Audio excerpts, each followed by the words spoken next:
So we usually hold off until 4 o'clock because they can already see this on YouTube. So we can communicate by chat, but it's good to see your faces.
Right.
I can hear you guys.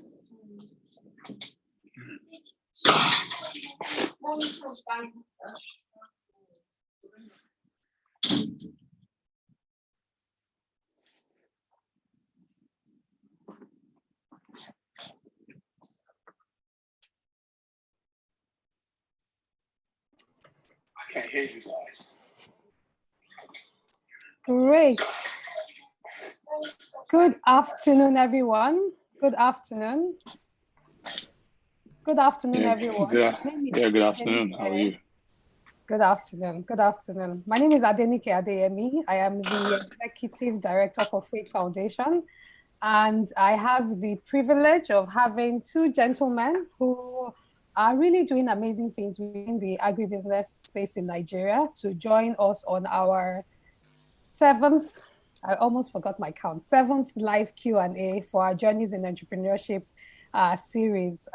For those of you who may not know and you're watching this on YouTube Live, Journeys in Entrepreneurship is our recently released podcast and video cast that features stories of entrepreneurial journeys across different sectors in Nigeria, with one entrepreneur within the same space asking questions of another one. And we're very excited to have premiered the seventh one, featuring Ayo Olajiga and Hakeem Jimo, both who will be joining, who are with us on our live Q&A this afternoon. So we welcome everyone who is joining us on YouTube at the moment.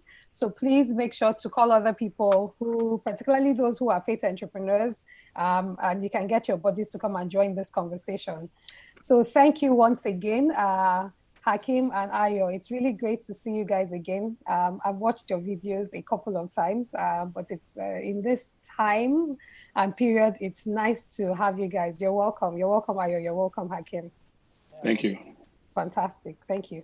So let me just quickly read a brief bio, very brief bio of our two guests today. Ayo Olajiga is the co-founder and CEO of FoodPro Group Nigeria Limited, and FoodPro is the largest indigenously owned and managed cashew nut processing company in Nigeria.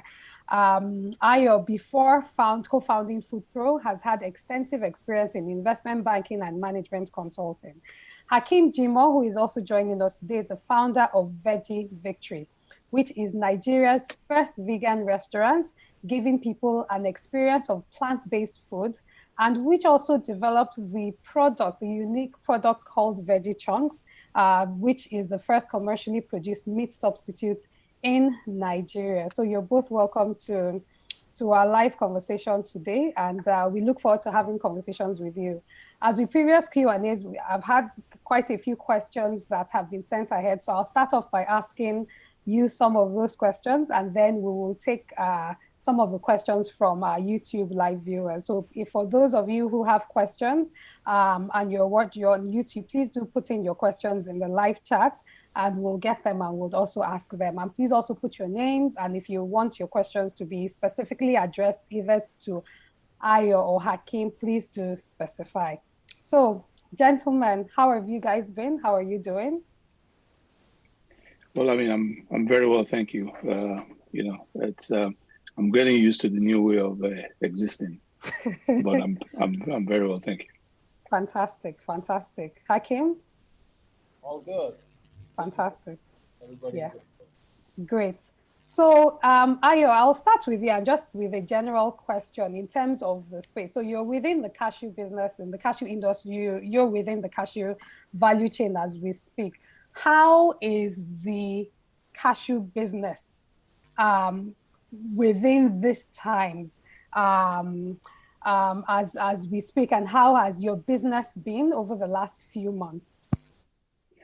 Well, thank you for that question. And I think I think to be able to explain that effectively, I should probably just say the way the cashew value chain works. Yes, I mean, there are in cashews, there are, I guess, four major buckets. You have the farmers, you have the traders who are exporting the produce, you have factories or processors like ourselves who produce what we call semi processed kernels, and then you also then have processors like ourselves who roast and give you your branded cashew that you find in a factory. Now, depending on where you are in that value chain, you've had varied experience. So, for instance, if I start with the folks who are maybe in the US, in the EU, they've seen cashews been growing. So the consumption has actually grown through the pandemic.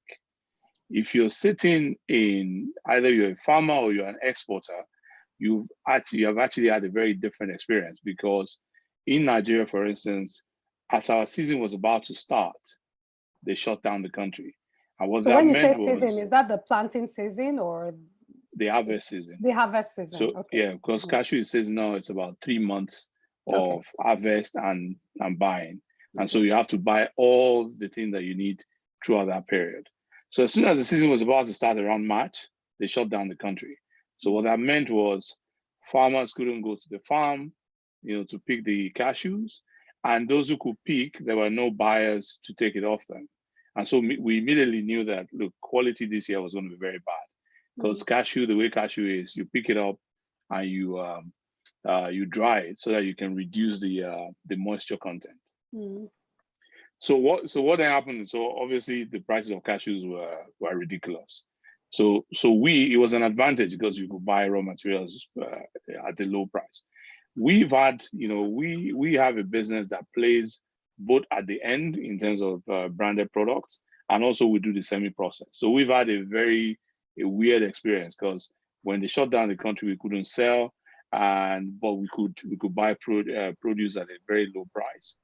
And so what happened was, in April, business was really bad. I think we barely sold anything. But what's happened to us is we've seen demand return very quickly. And I think we're way ahead of where we were before COVID started. So in a way it was challenging, but we've kind of forgotten about it now, and we're looking forward. We're just looking forward. That's what we're doing. Yeah, I'm actually quite happy to hear that. And will that be the way the sales have improved now? Is that, and I remember what you were saying in terms of in Europe and how sales have also done very well. Is that also because just of the type of product it is? It's an easy product. It's if you're getting the final produce like you guys do, where it's packaged, it's easy to buy, low shelf life, and it's not a perishable product like that. Well, I will guess and say because people were locked down, they were probably snacking more. But to be honest, I don't have any reason to tell you why demand has been the way it is. But I guess maybe because people were locked down at home and they were eating more snacks. At least in our house, we're eating more snacks. So I assume maybe that's what happened to everybody else. Okay, great. Yeah. Thank you. I'm really glad to hear how the business has turned around. Hakeem, so Hakeem, you have sort of like two types within the overall Veggie Victory business.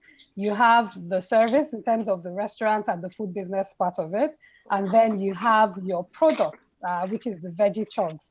So for those who may not know what Veggie Chunks is, can you also speak briefly again about your business, and then how those two elements and aspects of your business have fared over the last few months? Yeah, thanks. Great to be here. So Veggie Victory is Nigeria's first vegan food company. That means plant-based. What we are trying to do is to eliminate animal components. So what you can actually do is you can replace meat with plant-based meat. So it can come in different ways, and we figured out a really cool way that is really tasty. You can make your typical meat dishes like atum, suya with that veggie chunks. So the restaurant, we have like two sides of the business, but I would say the restaurant is more like our kitchen, our research engine. So of course it generates revenue, and it's really critical to test products, see customer reaction. But the bigger deal is obviously our retail product, and that's the first again, so you've probably heard news in the world that meat substitutes are coming, Beyond Burger, Impossible Burger, and why not in Africa? We even have more need for that because we have a severe protein deficiency. We don't even have enough meat here anyway, So, and health, and I think that is really what this pandemic has shown to everybody. You need to fix your health. That's the key, and that's what we see. That there's much more interest in healthier eating, and once you think about healthier eating, you quickly get to eliminating certain types of food like meat. A lot of people are saying, "Oh, I want to reduce my red meat, my white meat." So that's what we do. So how's the business been? Yeah, so we are a young business anyway, so I would consider us still at pre-revenue stage. So it wasn't really about selling, but definitely we saw a dip, really because of distribution. Country was locked up, interstate travel went completely down, and we shipped a lot of things by buses, and they normally take passengers. That wasn't allowed. So I think the distribution is what affected a lot of companies. So definitely our sales were down, but we were not really worried about that. What we use this time for is product development, also looking at the supply chain to really, now we really saw the issues, and we just took the time to fix that. Worked on our product. We have a version 3.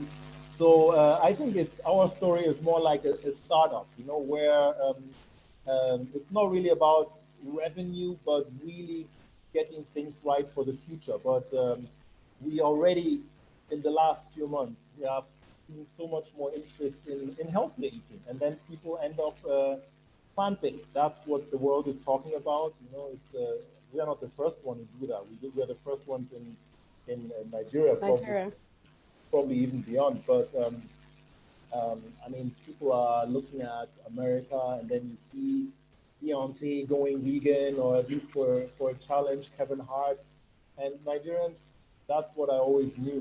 We like to follow stories, global trends and health. I mean, if you haven't got that message now, then then you're not scared of Corona anyway.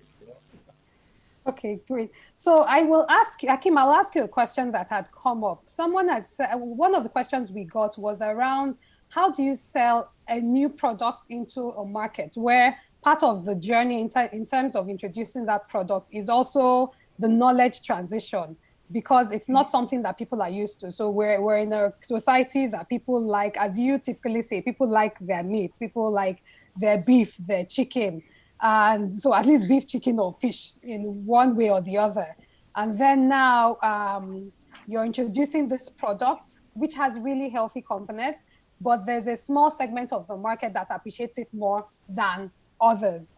So one of the questions from one of our newer entrepreneurs, much earlier stage than you are, was that how have you gone about introducing a new product into the market that will still require the market to sort of adapt to learn about it before they start to buy? Yeah, I mean, if there was an easy solution to that, we'd probably be rich right now. The thing is,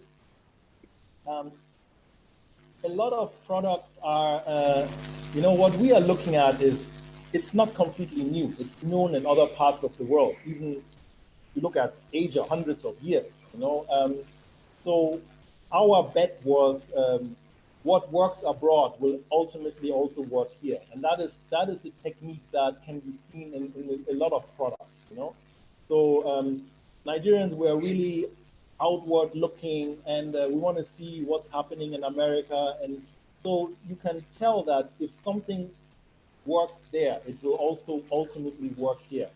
So it's not just shooting into the dark. So we had an idea of health will come, you know. As I always say a bit jokingly, the days are over when you were proud to have a big belly, you know. So people are now looking more, they want to be fit, you know, everybody in Hollywood is fit.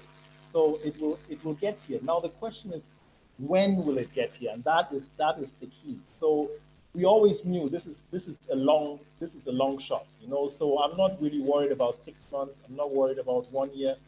The problem rather is how much money do you have to bridge that period? Yeah. Mm-hmm. So that is the tricky thing. But I always tell people the Indomie story, you know. It's really interesting. They started in the mid 80s, you know, I think 1986. Nobody was eating noodles. It was, people didn't know about noodles. You know, they were even abusing them. It looks like maggots and all that's not food. But they knew this is so big in Asia, it will ultimately get here. The population will change, you know, younger people, they need different kinds of food, you know. So, and I mean, they had the right bet. It's huge now, you know. The young generation, they don't even know how it is to eat without Indomie, you know. So I see similar things there, you know. People want to eat healthy, and then the thing is for us, it's, yeah, what is meat really, you know. I would even, the kind of meat we're eating in Nigeria and Africa is not the kind of meat people eat abroad, you know. Nobody eats pomo in UK, you know. So Some people do. So so the funny thing is, our veggie chunks, they taste like meat. We just developed kilishi, you know, and people actually like it more than other meats, you know. So it's still a kind of behavior change. Yes, I agree with you, because it comes in a different packaging, you know. You can't buy our meat where the normal meat is. It's actually on the shelf, you know. But we are still trying to get people where they are, you know. But it's not an easy bet, you know. So you have to really have a good sense of your market. It sounds a bit generic, but something that works abroad. If it works abroad, it will also work at some point in Nigeria. You know, that's a good indicator, I would say. Thank you. And I think if I would also add, one of the things I like about your approach really is also adapting your products to the cultural element. So you make the kilichi, the suya version, the stewed version, the way they're cut like meat. So even from a visual perspective, trying to move the potential customer farther along that line so that it looks like something that they're more familiar with. And then it's easier for them to engage. That helps. That definitely helps. You know, carry people along. Don't expect too much, but behavior change is a huge thing. And of course, that's maybe our main challenge in the marketing. You know, like we don't do easy adoption. You know?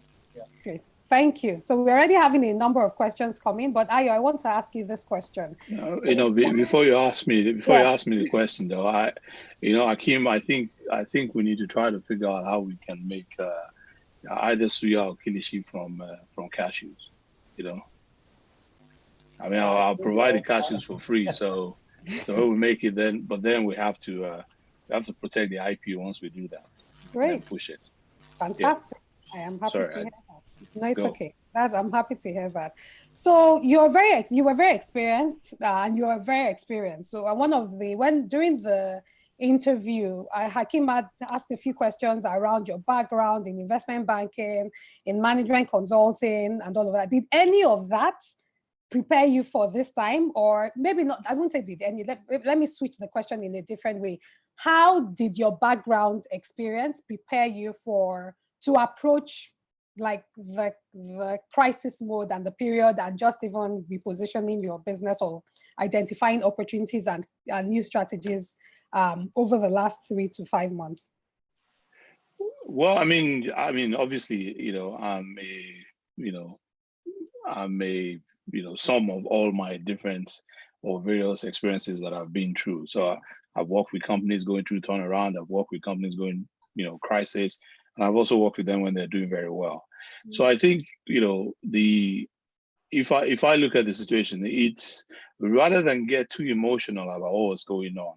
I think what my experience just kind of helped me with was you've got to decide, okay, well, this is what's happening, and you have to accept that reality, because if you don't, until you accept that reality, you have no shot of moving from there.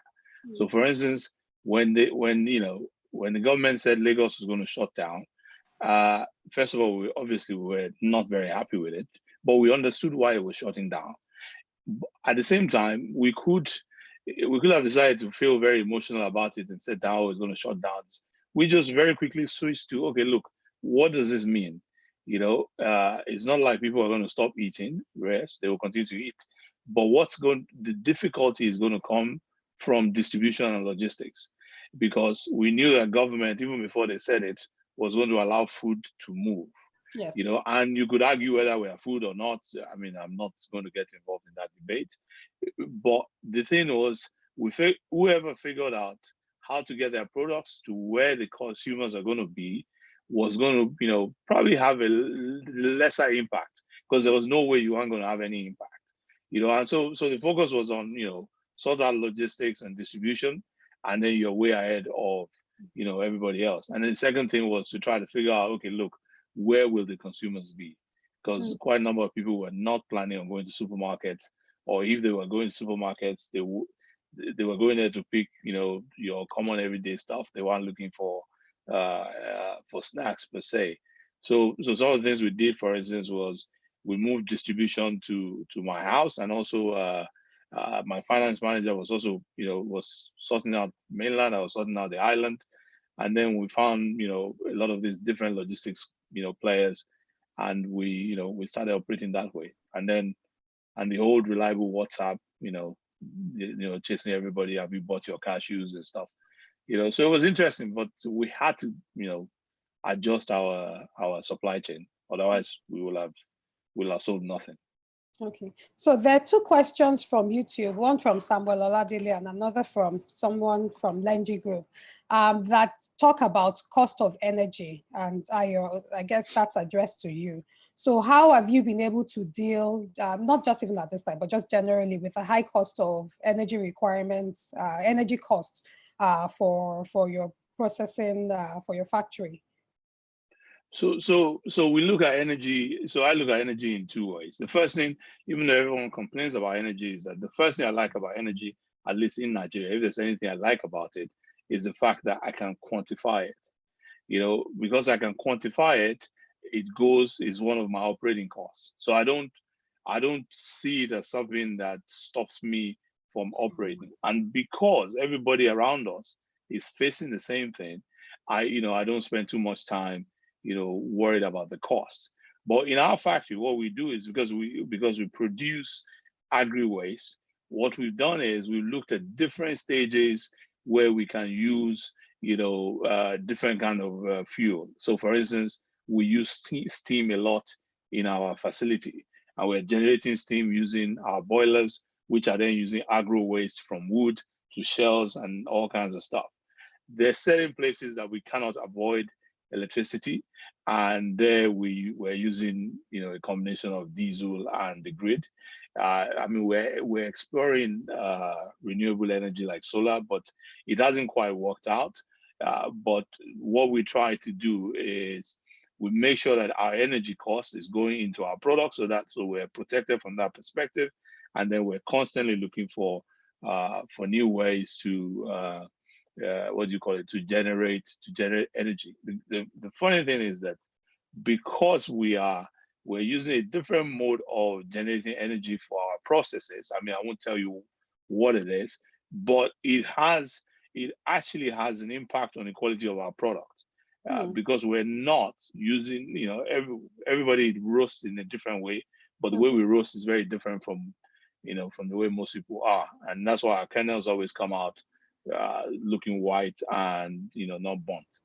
Okay, so I want to pick up on that, and both of you have spoken on or touched a little bit around R&D. So your approach to looking at your products and continuous improvements with that. I'll start with you. How one of the things that we see, and one of the things when we're working with a lot of newer entrepreneurs, is that they just have the product, but the product never really changes from month to month. And just that understanding with that, okay, I have this thing, whether I'm doing plantain chips or whatever, how do I continue to make it better? How do I continue to improve it? What is your strategy or advice for entrepreneurs to go about that? Because a lot of people, when you say, okay, R&D, in fact, I try not to use that word, because then they will now start to think of larger businesses that have an R&D unit. But it's really the approach. Hakeem, for instance, has said, okay, over the last few months, they've been looking around product improvements, and that's what it can be product improvement, process improvement, and all of the above. So how would you suggest, or what's your approach to reviewing the way your product is for continuous improvement perspective? Yeah, so I think, first of all, we're always looking for new product ideas. I'm one of those people who is I'm a bit upset that Corona took GTB Food Fair away from us this year, because it was one place where you would try new things, and then we go there and people are willing to taste because it's free, and they come out there with their friends, and they come and taste different things. So we always test products there. But the thing is, first of all, you have to kind of understand what your consumer is, what your consumer wants. That's the first thing you've got to understand, and that's and you can do that by staying very close to them, either through your your sales force, merchandisers, or just spending time asking questions in supermarkets of people who are buying your products. And so in terms of improving the product itself, so we have a base product that we're constantly looking at. How do we make better? So we have a lab at the at the factory where they're doing that. Then the second thing we do is that because our product is global, we're always watching, what other people are doing in other markets, and trying to see whether there's relevance to this market, to our own market in Nigeria. So I attend a lot of trade fairs, just seeing what's going on out there. I'm looking at what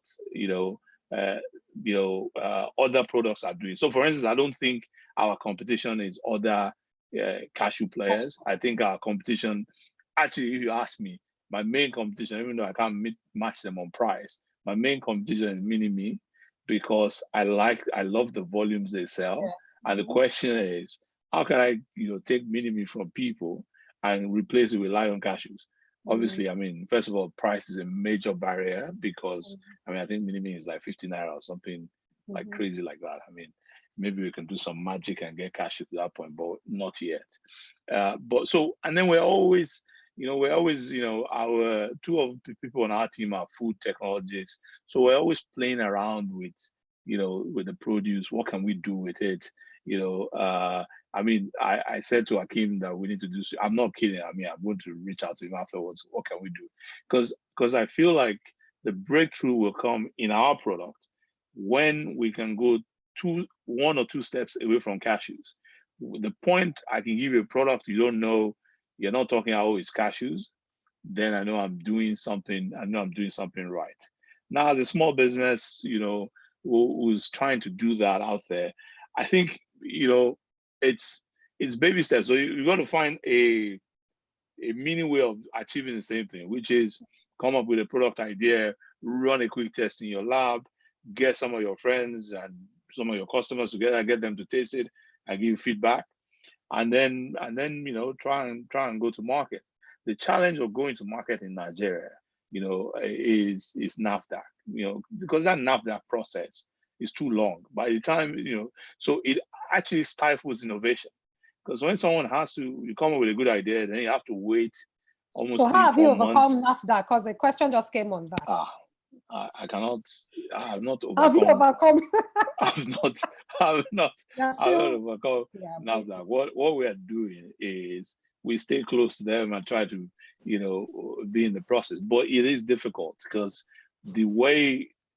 because they're certifying products and not facilities. That's where the challenge lies. Because I think the approach to certification should be about the factory.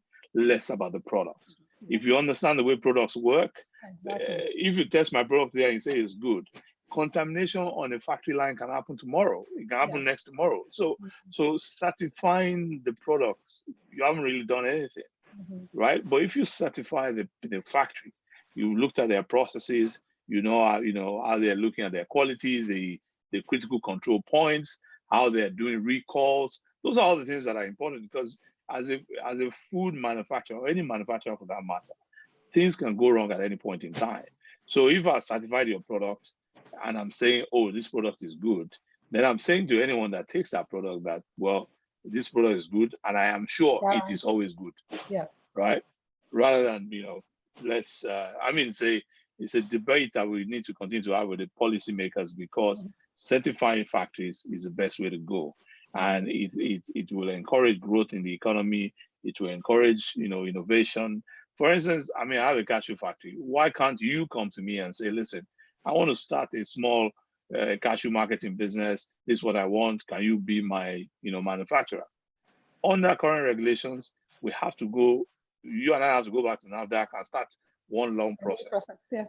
If that volume is not that interesting, why would I want to go and subject myself to that process? So I think, we haven't overcome NAFDAC, but we need to continue that conversation. But there was a point you also made around engagement, and I think that goes with Nigerian regulators in general. Just make sure that you establish the relationships that you, at whatever level, because even the security person can provide significant value for you way beyond, and then just keep the engagement going on. Yes. Thank you. So Hakeem, in terms of R&D, how do you approach that? And I know that you also have a very strong interest around the nutrition. So it's not just around selling products that people can eat, but products that are nutritious. And we've seen a recent interest from corporates, from globally and even locally around, saying that how do we ensure that foods that people are eating, how do we ensure that they're nutritious? So how would you advise someone to, how have you gone about your R&D process? And what are some of the insights that you'd like to share on the approach? Oh, well, for us, really, it was the taste first. We wanted to have something that tastes like meat. So to be honest, the nutrition came in later, then we realized, oh, this is high protein, so this actually is another marketing message, that it also has a higher nutritional value as compared to beef. But when we're looking now at other products, so now I have, it's also training, Fate Foundation training, and GAIN and scaling up nutrition. We got more sensitized. What are micronutrients? Can you work more with that? So I think that is the process to improve your product. Nutrition sells. It's a marketing message at the end of the day. So that can differentiate you from other competitors. So that is the way to do your research and development. Taste-wise, you spoke about plantain chips. You might think, oh, there can only be one way, but I noticed that suddenly there were plantain chips cut into stripes, and I found myself buying it. That's an improvement. Then you find suddenly chin chin with suya flavor.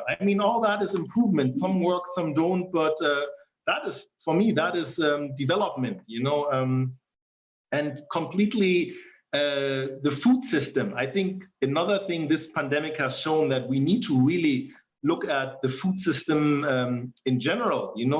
Can we use products that we have overlooked? Ayo was mentioning cashew. There's more you can do out of cashew than just grilling it. The first thing I heard about cashew is that they're actually after the oil, for the aviation industry. Never knew it,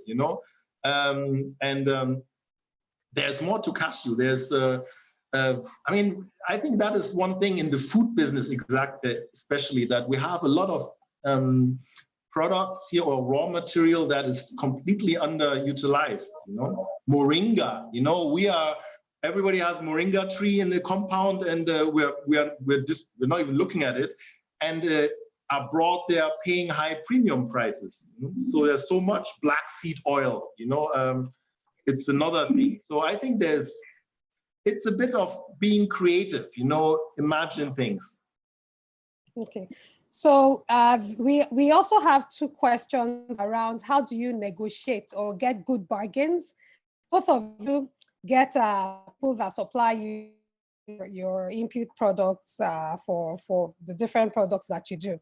I don't know, maybe from Hakeem's end, how do you go about best negotiating? I know somebody has some specific questions around negotiating. People that supply that. So how do you source your product? What arrangements do you have with your suppliers? And what do you think works or has worked? What are the different models do you think has worked for you? Kim, I'll start with you. With me, I would rather give that to Ayo. I mean, buying from different farmers, that surpasses me, Look, I mean,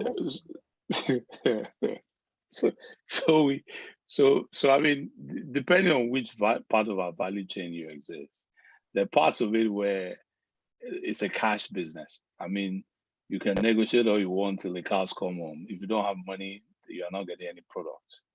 And that usually happens, and it's a trade-off. That usually happens at the farm gates. So if you want to deal at the farm gate, it's a cash business. But the advantage you get from that is you get lower price and you control the quality, because most farmers are selling very low volumes. So you aggregate yourself. Now you can, if you don't have enough money, in our business, you can go and buy from traders. Obviously, traders then can give you terms. They can tell you, oh, I'll take 30 days and stuff, all that kind of stuff. And the thing is, it's, obviously you pay more, then the quality is lower, right? So you have those two extremes. But my approach to negotiation, obviously, is always about, you need to understand, you need to try and build a win-win scenario. You need to understand what the other party cares about, and we found that, for instance, people told me that, oh yeah, cashews, you can't buy on credit, but we buy on credit, and the quality is still fine.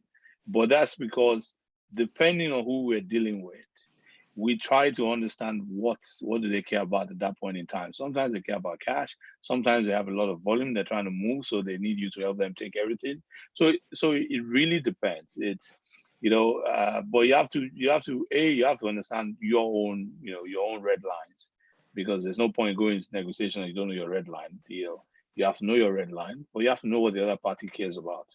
In between there somewhere, you will find your intersection of agreement, I think. So how can one enroll as a cashew supplier to your company in Ilorin? Olumide Akintayo asked that question. How can they enroll?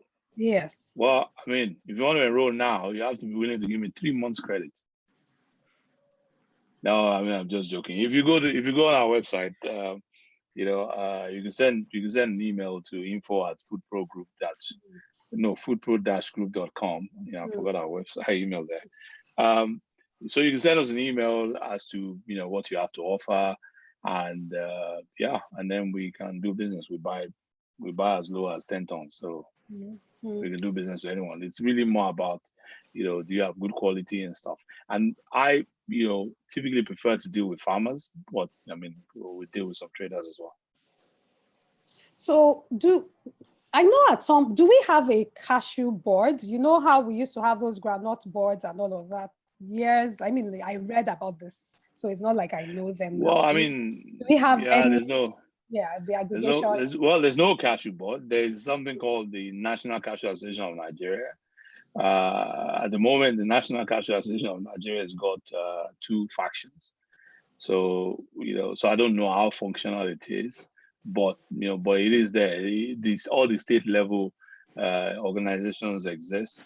The organization is dominated by traders, so you will not find processors are not very loud in that organization. So everything the organization does is geared towards export of raw cashew nuts to Asia, which I mean, as a processor, I don't think is something we should be doing, or at least our trade in Nigeria should be dominated more by processing the raw material into a finished product.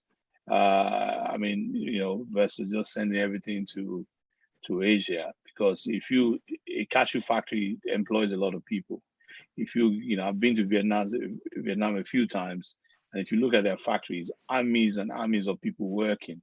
And what's also very interesting about it is that, cashew, by the nature of the produce, lends itself to women. So because cashew wants to be treated, with respect, wants to be treated patiently, and so we found that women prefer to work with it. Every time we try to actually hire men, they end up running away after like 24 hours or something, because they don't have the patience required for the product.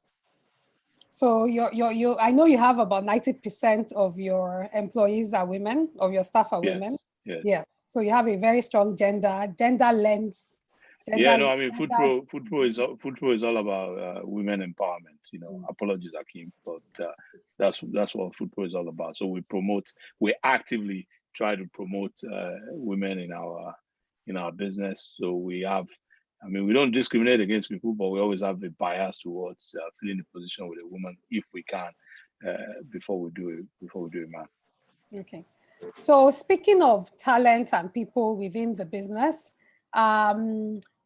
what has been the most difficult part of people management for you within your business over the last few years? What would you say are the challenges you faced within your business, and then how have you approached that? Is that for me or? I'm for both of you, but I'll start with, I'm still with you, Ayo. Oh, okay. Well, so I mean, within our business, there's the one thing that obviously the first thing, if you're running a business, is you must spend is a large chunk of your time building your leadership team. And I, for one, I've always known that, but then in our business, due to many issues, I couldn't do that on time, and that has come at a tremendous cost. So I would encourage anyone that is doing any business there, spend the bulk of your time building your leadership team and make sure it's a good team, because that will set you up for success. In terms of people, I mean, for me personally, one of the biggest challenges I've seen is just the lack of curiosity. It's a big problem, because oftentimes, there are many issues that we face that if you were just slightly curious, why did this cashew that was supposed to produce 18% yield produce 14%? Or why are we actually getting more brokens than wholes? Just that curiosity that leads you to ask a lot of questions, I find is lacking. And what I've realized is the reason why it's lacking is also the employers must also look at ourselves, because we don't encourage people challenging things. And unfortunately, you can't say don't challenge here, but you can't challenge here. It doesn't work that way. It's either you want people to question everything, or you don't want them to question anything. And so I found, so what we are doing at the moment is, if you come to me with any issue, I respond to you with a question. I run away from providing answers, because if you ask me, how do we do this? I'll just respond, what ideas do you have? And I realize that what it does is that it forces the other party to start to think, but if you remain the Lord of knowledge in your business, then you are in deep trouble, because what's going to happen is there'll be all these people who have so much potential who will all the time run and come and give you the monkey, and you will gladly, accept the monkey and feel like, yes, I've solved the problem. But what you've done is you've actually weakened the organization, because you have people who are not asking questions. And the truth is that the best people to solve most of the problems in your business are the people who are day-to-day encountering that business, because they have all the information, whether documented or not. They have all the information to solve the problem. You don't have, because what you get is just a summary of what has happened. You don't know all the other details around it. So I mean, so that's where for me I'm focused. Is just getting people to start challenging and asking questions, around things. Okay. So Hakeem, has the pandemic changed the way you've managed your team? Are there new things, particularly if at some point you had to manage them more virtually than physically, than in person? Are there new ways that or new approaches that you've adopted over the last few months to managing your team? No, really. I mean, we're all manufacturing here. We can't do home office manufacturing. So there are some measures you have to implement, safety measures. But apart from that, I mean, what do you want me to do? Build a factory that is social distancing size, yeah. So I think, as manufacturers, you have already challenges, and there's only as much as you can do. You can try your best, I think I said it before, like we are not much administrative driven that you can leave half of people at home. So you have to just improve whatever you can do, So that really is not much of my concern, Maybe regarding the talents, yeah, I guess everybody has that issue. Particular Veggie Victory we are a very vision-driven thing. Yeah, we have a product that we want to sell, and selling in a way is always the same, but the challenge we have is like, the food system, is really doesn't work. I saw a question on the chat, like, how do we, in Nigeria, how can we ensure cheaper prices for food, because that's going to be an issue, and that's, for example, our product. Exactly, we want to be cheaper than meat. People love their meat, fine, but if you don't have meat, if you don't have the money for meat, what are you going to do? So there's lots of opportunities, but what we are looking for is like a vision, like people that want to change something, and that doesn't work by just 9 to 5 or whatever. And well, but I think that's not just Nigeria peculiar. It's to find people that really share the same thing. Like, how can we feed 10 billion people? You need to change something. It won't work if you just continue the same way. It's lifestyle change. We're not here to missionarize people, but of course, we need to change something, and then you need, I would love to have people, so everybody out there, you want to change the food system, you love plant-based, get in touch with me, Fantastic. Young people especially, look at the peers abroad, all the millennials, they are going plant-based. So we are ready here. Great, thank you. Ayo, there's a question for you, a continued question from another question. I agree with you. So this is from Olumide Akitayo. I agree with you that processing is the way forward for the cashew industry, but it's also expensive. Can you give us an idea of how little one can start as a processor? When you say how little, you mean like how much you... Well, I guess maybe if somebody is starting out in the processing business. Yeah, so how do you... No, I get it. So look, I mean, it's a big challenge, right? It is expensive, but that's because we have a very underdeveloped technical side of cashew processing in Nigeria. So almost all the factories that are up, including ours, the machines have come from either India or Vietnam, right? And so when you're setting up a factory where you have to import all of those machines, it's expensive. But the thing I would say is this: if you look at a cashew factory has got like maybe, first of all, we break our factory into two. We call one side, my people don't like it, we call one side the dirty side, and then the other side the clean side. Because when you're cutting cashew, there's the oil and all the black stuff, which happens on the dirty side. And then the clean side is when the stuff you eat has come out and we're cleaning it. And if you go to our factory, you see them wearing different kinds of uniform. So the guys on the clean side are wearing white, while the guys on the dirty side wear blue and green. So that way, because they're not supposed to go into into the clean side and vice versa. But what you can do is, rather than say I want to start a very massive, cashew factory, you could actually set up operations to support factories like ours.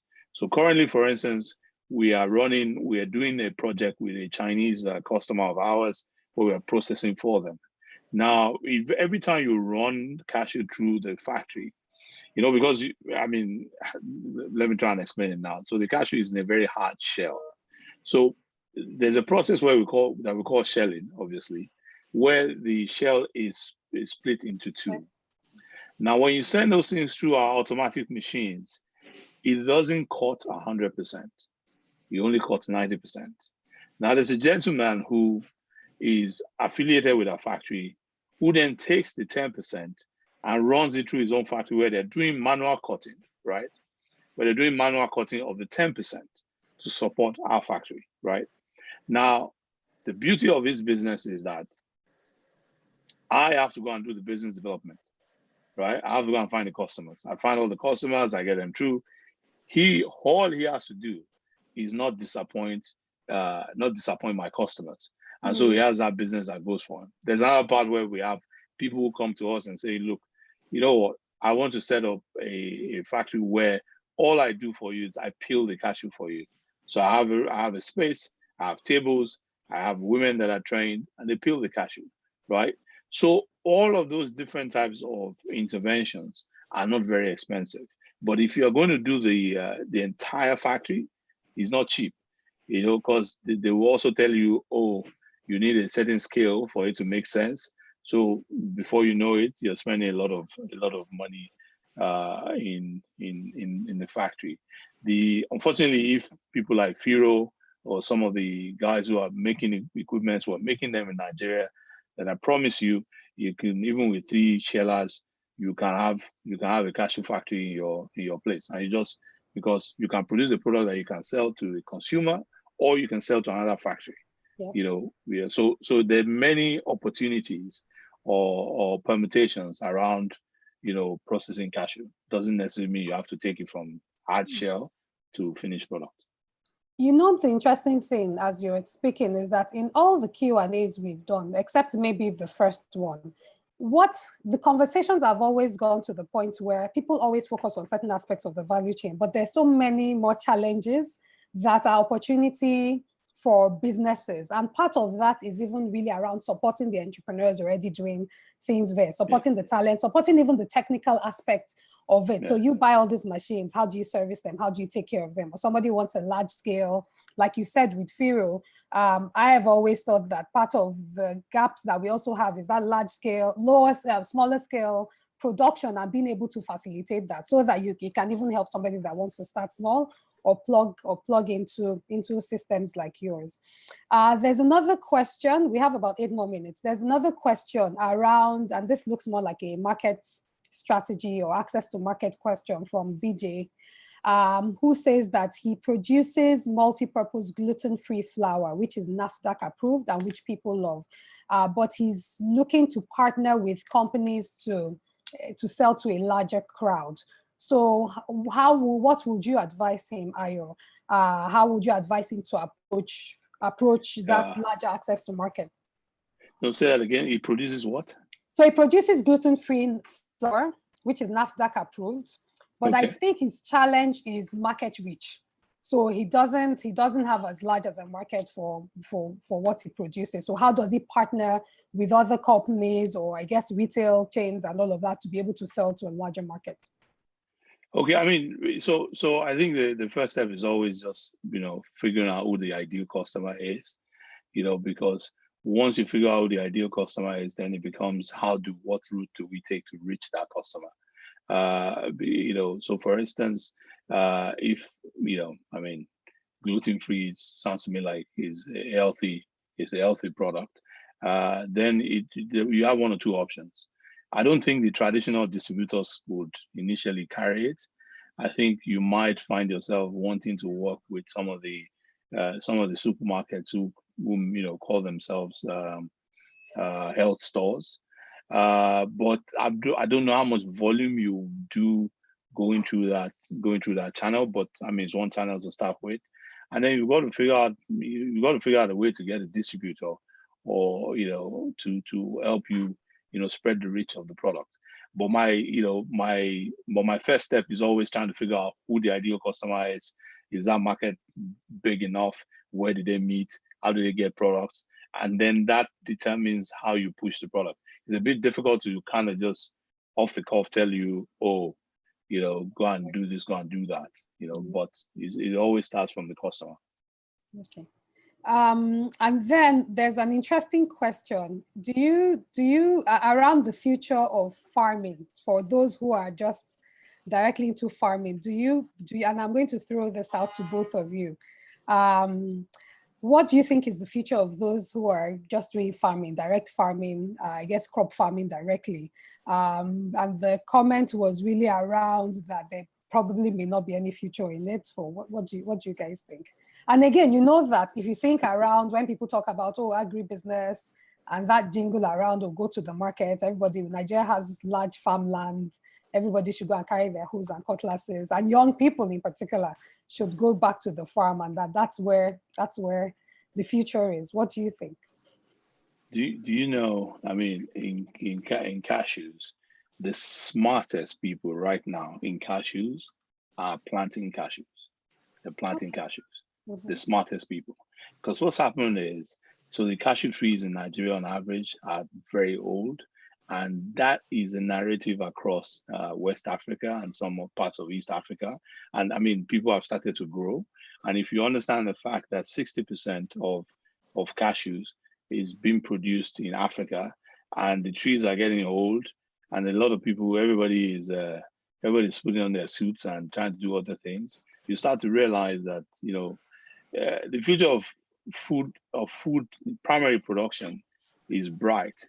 The question is, how can you do it in an effective and efficient manner? So the future is fine. The question is, the way we do it, the future of that one is not bright, the way we currently do it, where, it's just about more acreage, very low yields.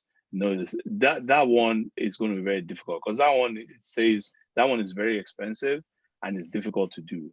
But the one where you're talking about, how can we do it where the yields are higher, different practices and all of that stuff, I think the future of that one is bright. I mean, I'm personally involved in a project where we're trying to grow something. I mean, I'm terrified, but we are trying to grow something. Yeah. So I guess the trick is finding the right product that has the potential, it's not just anything, but just... And do it effectively and efficiently too. Yeah, if I can add something, I mean, the way I would approach it is, core farming is great. I think the big challenge, especially in Africa, is the food waste, before you start thinking about what are other value chains, that's tricky, that's entirely different operations. But think about how can you get the product to the market, how can you get it to Lagos or to Abuja? Because if you can solve that, you will definitely make much more in your profit margin. If like we have these numbers, like half of the produce is being rotting away on the fields. That cannot be efficient, So you need to think about how you get it, the distribution, and then can you, because there's no cold chain, so that one falls. Can you dry it? I mean, if you have mangoes rotting away, can you dry the mangoes? I've seen great dehydrators, even locally produced, University of Zaria. I would think about that, don't try not to lose the food waste. And then what you can do is, if you can work on that food waste, it's a huge topic globally. I'm not always advocating for looking for grants, but there's really a lot of interest, because if we're losing 60% of what we are farming, where is that going to end? So you can definitely get support there. So that's how I would approach it as a core farmer, and I'm going into that also. So as we're rounding up, what's the one big lesson, Hakeem, starting with you, that you've learned on your entrepreneurial journey that you would like to share and live with?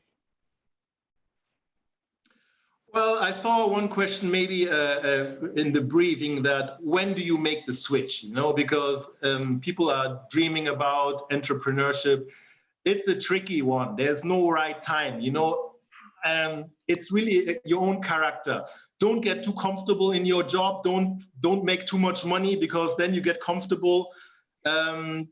Try to you shouldn't be too young, you know, but maybe in your 30s, latest in your 40s, you have to try and make the switch, you know. Once you clock 50, you know, then better stay in your job, you know. Maybe that's the lesson. Hakeem, I've actually seen studies that some of the more successful, that the older people, the people that are the oldest who've transitioned later, actually have more, because then they know that this is all I have, and then they put everything. Yeah. Thank you.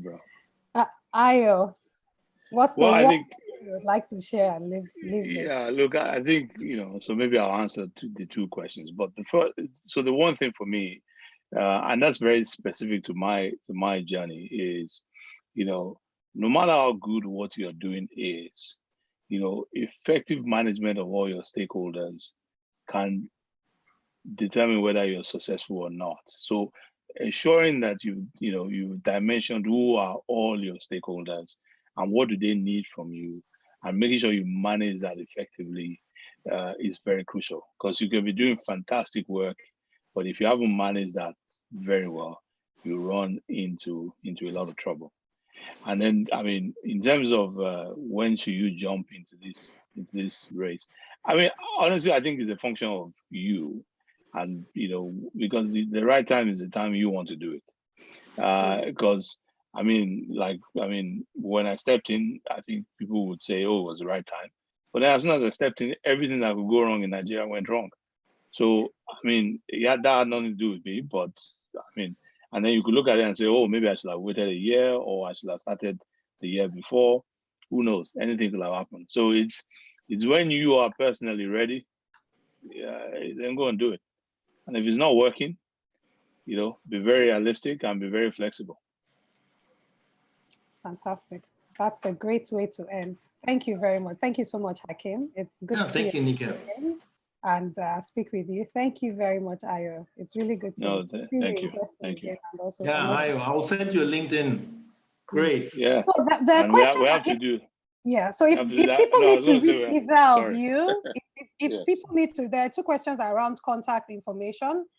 So if they need to reach Veggie Victory, can you give us the email address to reach to? And Ayo, I don't know if you have that off the top of your head. If they contact FoodPro. Oh, well, I mean, with FoodPro, you can just go to foodpro-group.com. You'll find FoodPro there. And then if you want to reach me, you can go to my website. It's ayodeleiolajiga.com. So you can reach me through that as well. So, you know, if you have questions or you know, just, reach out. Okay, so ayodeleiolajiga.com and then veggievictory.com and also foodpro-group.com. Yes. Fantastic. That's a great way to end. Thank you very much once again. And thank you to everyone. I've been looking at so if you see me turning here, because I'm also looking at the YouTube chat, and we've had very engaging conversations, and also it's been active on the live chat. Thank you to everyone. I would like to remind us that the pre-recorded interview is on our Facebook page, on our YouTube page, and also on all the leading podcast channels. So please make sure that you make time out this evening or this weekend to listen to their live conversations. This is the 7th in the episode. We will do our 8th and final in this first series, which has been a very exciting series, next week, Friday. And again, we'll release the video and then we'll have the live Q&A. So thank you to all those that have joined and all those who have joined to date. I also want to say thank you to my team, Elor, thank you, Miriam, thank you, and the rest of the Faith Foundation team that have been supporting from behind the scenes. Have a good evening, everyone. Have a good weekend, and please stay safe. Thank you. Okay, thank you. Thank you, Hakeem. Good luck. Bye-bye. Okay, great. See you.